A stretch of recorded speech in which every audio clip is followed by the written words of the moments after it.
نحمده ونصلي على رسوله الكريم أما بعد فأعوذ بالله من الشيطان الرجيم بسم الله الرحمن الرحيم والذين كذبوا بآياتنا سنستدرجهم من حيث لا يعلمون وأملي لهم إن كيدي متين أولم يتفكروا ما بصاحبهم من جنة إن هو إلا نذير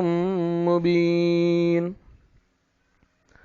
أولم ينظروا في ملكوت السماوات والأرض وما خلق الله من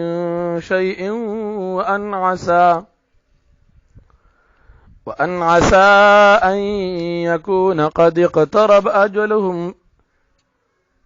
أن يكون قد اقترب أجلهم فبأي حديث بعده يؤمنون من يضلل الله فلا هادي له ويذرهم في طغيانهم يعمهون يسألونك عن الساعة أيان مرساها قل إنما علمها عند ربي لا يجليها لوقتها إلا هو ثقلت في السماوات والأرض لا تأتيكم إلا بغتة يسألونك كأنك حفي عنها قل إنما علمها عند الله ولكن أكثر الناس لا يعلمون قل لا أملك لنفسي نفعا ولا ضرا إلا ما شاء الله ولو كنت أعلم الغيب لاستكثرت من الخير وما مسني السوء إن أنا إلا نذير وبشير لقوم يؤمنون صدق الله العظيم. سورة الأعراف يوصل اتيایم نمبر آیت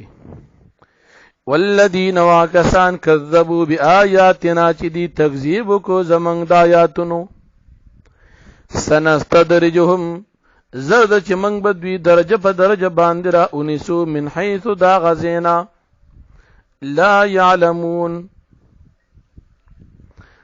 چی دوی نپیگی و املی لهم او زمهلت ورکم دیت ان کیدی متین یقینا تدبیر زما ډیر زیات مضبوط دی اولم یتفکروا آیا دی سوچ او فکر نکوي ما بصاحبهم من جنہ چې نشته دی په ملګری د دوی باندې هیڅ قسم جنون او لیونتوب کافرانو باندې نبی علیہ السلام په باره کې ګمان د جنون کو الله فرمای دا کافران سوچ نه کوي په دغه جنون نشته ان هو ان دا پیغمبر علیہ السلام الا نذیر مبین مگر يرون کی اخکار دی اولم ينظروا آیا دا کافران غور او فکر نه کوي دوی نه ګوري فی ملکوت السماوات په بادشاہي د اسمانونو والارض د زمکه کې وما خلق الله من شيء او سچی پیدا کړی دی الله پاک د سيزنا او هغه چې پیدا کړی دی الله پاک د سيزنا دا کافران پدې کې غور او فکر نه کوي دا الله جل شانه په دې انتظاماتو کې وان عسى ان يكون قد اقترب اجلهم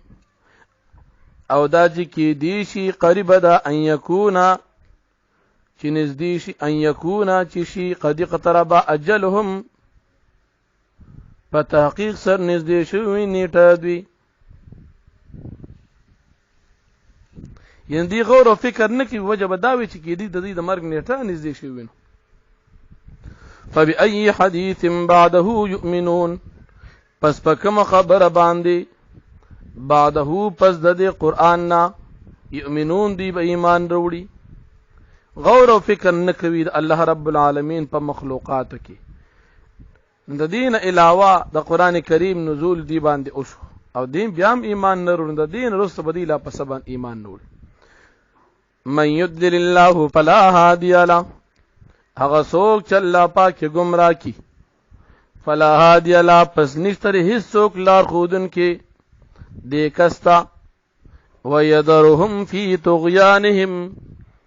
او پریک دی الله پاک دوی لرا پسر کشه د دوی کی یعمهون دی حیران او سرگردانوی یسالونک دی تفوس کی انسان پیغمبر علیہ السلام ان الساعت پبارد قیامت ایان مرساها چې کله وی قائم دل د قیامت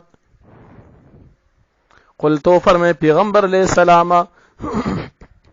انما علمها عند ربي بشک علم د دې قیامت زما د رب سره دی